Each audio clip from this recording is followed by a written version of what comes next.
Yeah, I think that is something that we naturally fall into the trap of believing that there must be somebody who knows what's going on.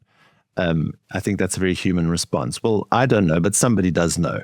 And, it's usually somebody in a suit in a government building. They must know what they're doing. They must be, and I think certainly it's Brexit, Trumpism in our own country, kind of the Ramaphosa immobility of the last many years has shown us that that's not necessarily true. What I also meant, though, by, there are no adults left in the building was I don't think we can fully underestimate the people in power in terms of their response to crises.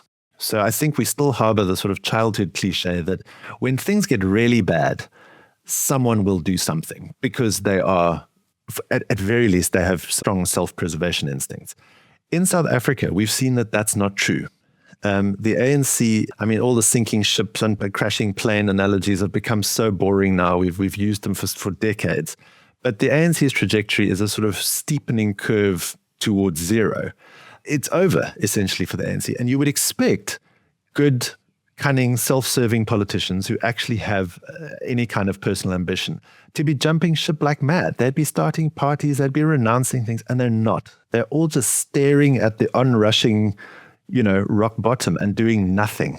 And I think that's incredibly telling, both for South Africans, but also perhaps for international listeners to this, to remember that you can't assume that someone is going to step in and do something.